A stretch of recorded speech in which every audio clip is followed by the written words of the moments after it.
ঘন অন্ধকারে ঢেকে গেছে পুরো জঙ্গল। কারণ 3 দিন ধরে জঙ্গলে খাবার নেই।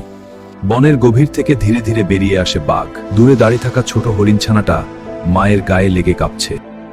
আকাশ ফেটে বৃষ্টি নামলো, কিন্তু বৃষ্টিই পানি বাড়তে লাগলো। হরিণের দল আটকা পড়ে গেল নিচু জায়গায়। বাঘ শিকার ভুলে তাকিয়ে রইল। সে বুঝল পানি আর একটু বাড়লে সবাই ভেসে যাবে।